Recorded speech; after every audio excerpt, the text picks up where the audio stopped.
The gate that started a war. The morning I found my ranch gate welded shut, I didn't just lose access to my property. I lost patience with bullies. My name's Ethan Caldwell, a civil engineer specializing in easements and property law. When the Crestview HOA president, Monica Reed, decided to play dirty at 3 a.m., she didn't know I'd inherited enough money to buy the old logging road her fancy landscaping trucks had been using illegally for years. Stick around, because when I installed an automated toll booth charging $750 per vehicle, her precious community rules became her worst nightmare. I never wanted to fight.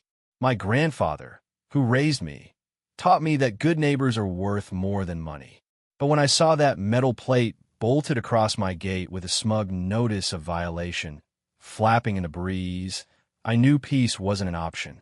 Let me set the scene.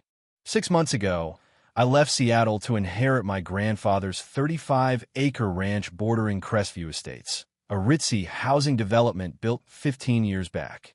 Grandpa's land had been in our family for generations. When developers came knocking in the early 2000s, he granted them limited access for construction, always believing in fair play. So when I found my gate vandalized, I was supposed to meet contractors to fix up the old ranch house. Instead, I was staring at a power move straight out of a bad movie. The notice, printed on glossy paper with Crestview's logo, claimed my property was now under their HOA jurisdiction due to a county rezoning. My fence and gate, they said, violated their standards. I laughed. There was no rezoning. My land wasn't part of their deal. They'd picked the wrong guy to bluff. I called the number on the notice. A sugary voice answered. Crestview Estates Management. How may I assist? I cut to the chase. This is Ethan Caldwell. Someone welded my gate shut and left a fake notice. I want answers. After an eternity on hold, Monica Reed came on, her tone sharp as barbed wire. Mr. Caldwell, you seem confused about recent changes. I kept my cool. There are no changes, Ms. Reed. My property isn't yours. You've trespassed and vandalized. Fix my gate in an hour, or I'm calling the sheriff. Her laugh was ice cold. The county approved a rezoning last month, incorporating your land into our zone. Your fence breaks 6 community standards. I demanded proof. She promised to email documents and said my contractors needed a $500 permit with a 3-week review. I hung up, grabbed bolt cutters, and spent an hour freeing my gate.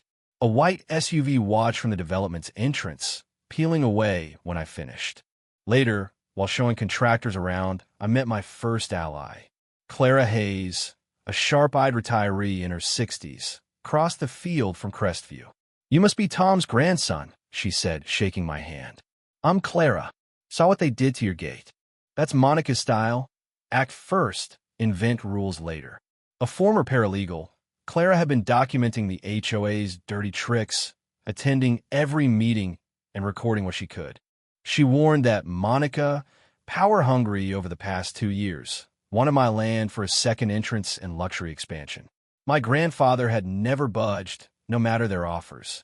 That night, my security cameras showed 3 figures welded my gate at 3 a.m., Monica's silhouette unmistakable. The next day, a new notice slapped me with a $2,500 fine for destroying community property. I tore it down and called my cousin, Liam, a county land assessor. No rezoning on record, he confirmed.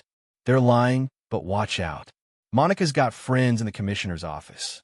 Walking my property line, I spotted fresh tire tracks on an old logging road in the back corner. Crestview's landscaping crews were using it without permission. Digging through Grandpa's files, I found surveys, deeds, and a folder labeled Crestview Encroachment. It had photos of their trucks on the road and notes on his refusals to grant permanent access. Another folder, Last Resort, proved my land was explicitly excluded from Crestview's jurisdiction, signed and notarized. The logging road wasn't even mine. It belonged to Pacific Lumber, who'd abandoned the area years ago. Then it hit me. An email from Crestview arrived with a forged rezoning notice, signatures fake as a $3 bill.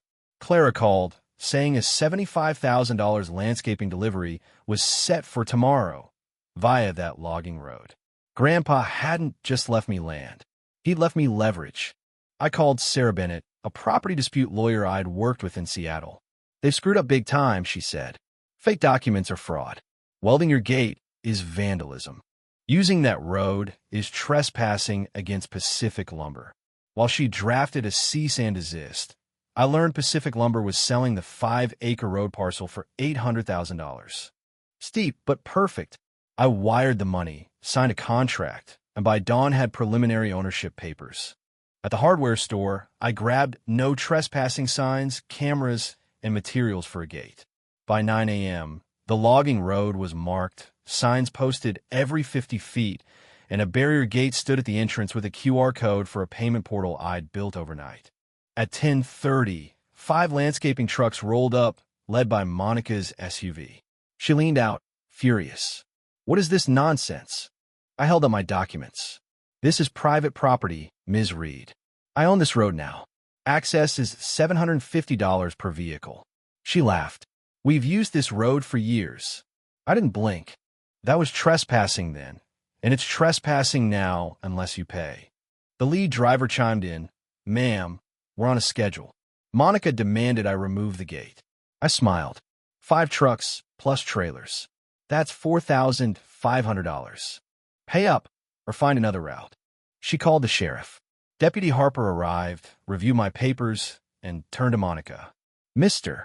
Caldwell's got legal rights here. You've been trespassing."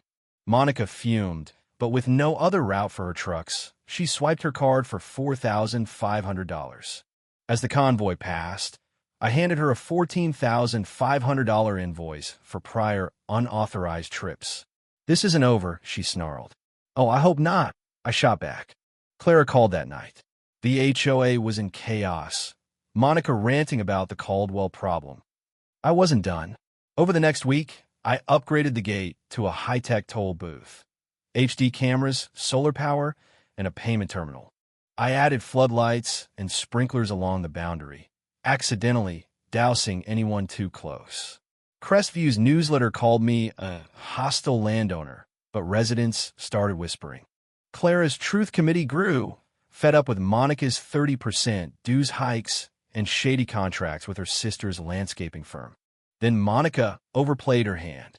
Using her pal, Commissioner Nolan, she got a 30-day emergency access permit for the road, citing fake water quality reports. Sarah challenged it, proving the reports were forged. Meanwhile, I put up a 30-foot electronic billboard facing Crestview's pool, looping their financial misdeeds. $300,000 siphoned to Monica's cronies, $50,000 to her son's shell company. Residents were livid. At an emergency HOA meeting, I walked in with Clara and retired Judge Henry Walsh, now interim president. Half the room wore Caldwell Solution t-shirts. Monica's slick presentation painted me as a villain, but Henry dismantled her lies, revealing the forged reports. In a rage, Monica admitted to harassing my grandfather and welding my gate. The crowd gasped. Residents voted her out, installing Henry's board. The next morning, my gate was destroyed, metal posts ripped out, fencing shredded. Cameras caught Monica directing the vandalism, her voice clear. "Let's see how he likes no gate." I took a deep breath and called the sheriff. This was war. Deputy Harper watched the footage, stunned. "This is felony vandalism." I pressed charges, sending copies to Sarah, Henry, and a news contact. By noon, TV vans swarmed. By 4 p.m., state police arrested Monica, her sister Laura, and 2 accomplices, cameras rolling. Search warrants uncovered a gold mine, proof of embezzlement, developer deals targeting my land, and environmental violations near Crestview's water supply. Commissioner Nolan was swept into the scandal, his consulting fees exposed. The arrests weren't the end. Crestview residents helped clear my ruined gate, sharing stories of Grandpa's kindness. I donated $60,000 in toll fees to a fund for HOA victims, easing tensions. Monica's plea deal brought restitution and a public apology. At the clubhouse, her flat voice admitted to abusing trust and targeting my family. "I hope you're satisfied," she muttered later. "This was about right and wrong," I said. "Rules apply to everyone." Months later, Crestview's new board, led by Henry, rebuilt trust with term limits and audits. I rebuilt my gate, leaving it open daytime, and granted a limited emergency easement. Using my inheritance, I bought 20 more acres, placing them under conservation to stay green forever. On the vandalism's anniversary, I hosted barbecue. Nearly every resident came, toasting to good neighbors and necessary fences. Clara stood with me at sunset by the gate. "Your grandfather would be proud," she said. "You fought, but you healed, too." The toll booth? It's a flower planter now, a reminder that the best revenge is moving forward together. What do you think? Was Ethan's fight about justice or revenge? How far would you go against injustice or bullying? Share your thoughts in the comments. Let's hear your stance on standing up to power. Your voice matters, so drop a comment and keep the conversation going.